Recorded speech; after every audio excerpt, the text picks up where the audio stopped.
किसानों के अनुभव, रियल इंटरव्यू स्टाइल। इंटरव्यू एक पंजाब का अनुभव। हमारे यहाँ सरकार खरीदती है, एमएसपी का पैसा सीधा बैंक में आता है, लेकिन दूसरे राज्यों में एमएसपी मजाक है। हरजीत सिंह, पटियाला। पंजाब में गेहूं और धान की सरकारी खरीदारी की व्यवस्था सबसे मजबूत मानी जाती है। हरजीत सिंह बताते हैं कि उनके जिले पटियाला में लगभग हर गांव के पास सरकारी खरीदारी केंद्र होते हैं। मंडी बोर्ड और FCI, food corporation of India की टीमें सीधे किसानों की फसल खरीद लेती हैं। सबसे बड़ी बात यह है कि वहां भुगतान डिजिटल माध्यम से सीधे बैंक खाते में आता है। इसमें पारदर्शिता रहती है और किसानों को किसी बिचौलिए या आढ़ती के पास चक्कर नहीं लगाने पड़ते।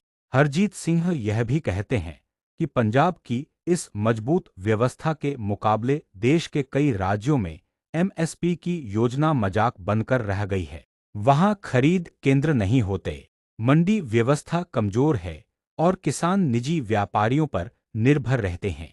मुख्य मुद्दे, पंजाब का अनुभव, सरकारी खरीद केंद्रों की अच्छी संख्या, एफसीआई द्वारा सीधी खरीद, डिजिटल पेमेंट सिस्टम। दूसरे राज्यों में ऐसी मजबूत व्यवस्था का अभाव। इंटरव्यू दो, बिहार का अनुभव। एमएसपी रेट अखबार में पढ़ते हैं, मगर व्यापारी 400-500 रुपये कम देता है। सत्येंद्र चौधरी, समस्तीपुर। बिहार के किसान सत्येंद्र चौधरी बताते हैं कि उनके यहाँ एमएसपी एक कागजी घोषणा बनकर रह गई है। सरकार एमएसपी तो तय कर देती है, जिसकी सूचना अखबारों में छपती है, लेकिन खरीदी की ठोस व्यवस्था नहीं है। जब वे अपनी उपज बेचने मंडी या बाजार जाते हैं, तो स्थानीय व्यापारी एमएसपी से 400-500 रुपये प्रति क्विंटल कम दाम पर खरीदते हैं। कोई सरकारी खरीद केंद्र नजदीक नहीं होता और विकल्प सीमित होने के कारण किसान मजबूरी में कम कीमत पर बेच देते हैं। मुख्य मुद्दे, बिहार का अनुभव।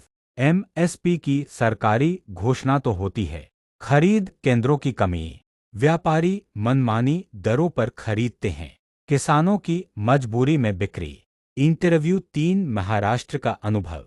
एफपीओ में बेचो तो अच्छा दाम मिलता है, हम सब मिलकर सौदा करते हैं। फरहान अली, नासिक। महाराष्ट्र के नासिक के किसान फरहान अली बताते हैं कि उन्होंने और उनके गांव के कई किसानों ने एक एफपीओ, फार्मर प्रोड्यूसर ऑर्गेनाइजेशन, बनाया है। एफपीओ के माध्यम से वे अपनी उपज सामूहिक रूप से बेचते हैं। इससे फायदा यह हुआ कि खरीदारों से सामूहिक सौदा करते हुए बेहतर दाम तय कर पाते हैं। एफपीओ के जरिए पैकिंग, ब्रांडिंग और ट्रांसपोर्ट भी बेहतर तरीके से हो जाता है, जिससे एमएसपी से भी ज्यादा दाम मिल जाता है। फरहान अली बताते हैं कि महाराष्ट्र के कई इलाकों में एफपीओ मॉडल से किसानों की मोलभाव की ताकत बढ़ गई है और वे बाजार की मांग को भी समझकर फसल उगाते हैं। मुख्य मुद्दे, महाराष्ट्र का अनुभव, एफपीओ से जुड़ना, सामूहिक बिक्री, बेहतर सौदेबाजी और दाम, प्रोसेसिंग और मार्केटिंग में सुधार। इंटरव्यू 4, कर्नाटक का अनुभव। डिजिटल मंडी से सीधा बेंगलुरु भेज देते हैं, खर्चा भी कम और दाम भी अच्छा। रविंद्र रेड्डी, बेल्लारी। कर्नाटक के बेल्लारी जिले के किसान रविंद्र रेड्डी का अनुभव बताता है कि कैसे तकनीक से कृषि विपणन बदल रहा है। वे इनाम जैसी डिजिटल मंडी प्लेटफॉर्म का इस्तेमाल करते हैं। डिजिटल मंडी से वे सीधे बेंगलुरु के खरीदारों तक पहुंचते हैं।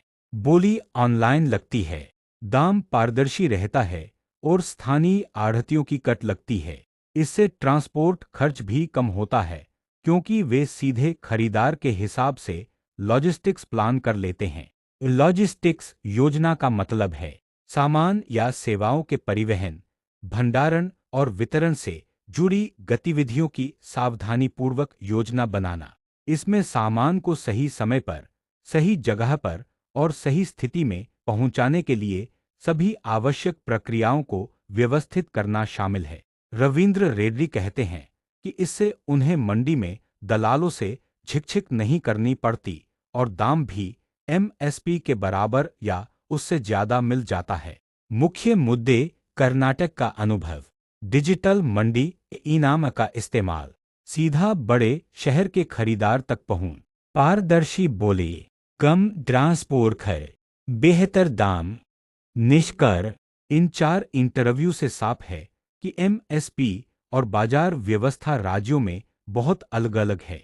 पंजाब में सरकारी खरीद मॉडल मजबूत और पारदर्शी है। बिहार में एमएसपी सिर्फ कागजों में रह जाता है और किसान को कम दाम मिलता है।